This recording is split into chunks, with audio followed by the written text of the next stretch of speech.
can just go ahead and have a seat right there. That spot's for you. Whoa. Hey, I know these people. It's weird seeing these spread out and in like paper form because I have them all on my phone. I haven't seen them like this. Time has flown. Basically, this looks like a lot of pictures of my kids from Alaska. This is my daughter Charity. We used to take the ferry from Homer to Kodiak a lot. That was one of our favorite things to do. That's Lily when she was born in Hawaii. Big smile. Here's George with his Hawaiian shirt on. That's cute. We've lived all over the place, and so these pictures kind of show a pretty good range of where we've lived and some of the things we've done.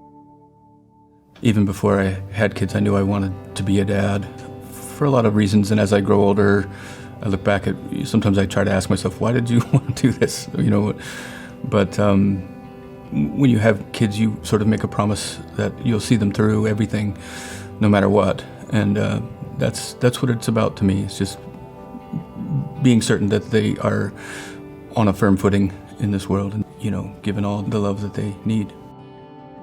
At different times in their lives and in our life as a family, it was more difficult than others because we had to be separate for some times, and those times are extremely difficult. We had some challenges interpersonally, like my wife and I, and I think when we split up and the family unit just sort of went its own way, there was a lot of self-blame, it's something I did, and I felt like a failure, and like I'd let my family down and it's too late to pick it all back up, and those feelings come, and what was my relationship to the kids going to be like going forward as they grow up, and it was extremely difficult. So those are hard times just when we were separate, just because you don't feel, there's just that kind of disconnect. 2020, the pandemic hit, and I came out here with not a lot of support and not a lot of money, and I didn't know how it was going to work, but I was trying to stay as close with them as possible and living out here actually on a boat in Ballard. I knew what the goal was, to get them in a safer and more stable situation than they were in. The pandemic shut so many things down that I was not making enough money to make this happen, to get everybody back together. But I didn't give up, and and I heard about Hopelink. I reached out to them and initially went up to one of their offices and spoke with someone and I immediately felt better because they just seemed to have answers to questions that I didn't even know I needed to ask. I always go about things thinking I have to carry it, all of it, and act and live as though I'm not going to have any help. And Hopelink found this apartment for us that we have now. This is the day we were going. This is our apartment door. We had not been inside yet, and we were so excited. We had just signed a lease and just getting ready to go in, and it was awesome. Hopelink referred me also to a job with the county that I applied for, interviewed for, and got. So it all came together all at once. I got the better paying job, we got the apartment, and pulled everybody in, and it felt like they really did care about my family, like they cared about the kids, and their well-being. When I met with my caseworker, it was always about how are they, and tell me more about them, and more personal, and that felt great. It made me feel like I wasn't such a single parent alone, It was a big risk that I took, but it was the right move, and having that kind of support was amazing. When I was asked to be on the board, I just was super excited to be able to say yes to that, and Lily was so super excited.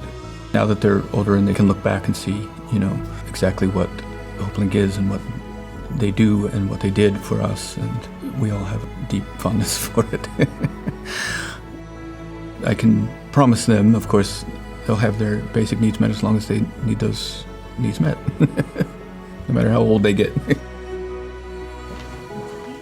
Hey, Look at all the pictures. that's you, remember? Yeah, I just saw it when you held it up. I'm so cute. But Yeah. Charity? Yeah. I open the floor to you. nice. So, hi, Dad. Lily and I put together a little letter for you that I'll read to you now. Okay. Dad, you've always been working hard to take care of us, Lard. We've always seen how hard it is for you to fight for us and for what any child needs, a comfortable, safe, and loving environment. And recently, your 10-hour shifts, waking up at 4 a.m., countless meetings, and no time to just relax lie, or have any leisure time. You do it for the fam, and we appreciate you so much. You've been working to the bone tar.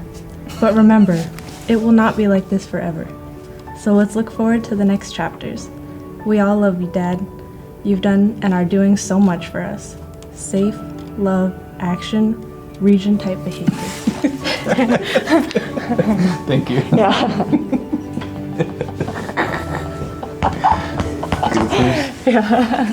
Goofy. That was awesome. You guys rule.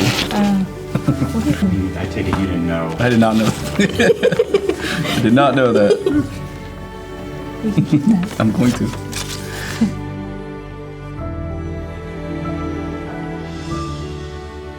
Sometimes, sometimes,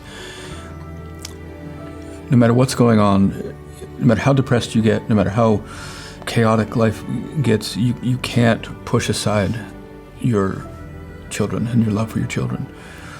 If it's the last thing there, then you stay there with that. And you wait. And the time comes when the clouds part and you can see better.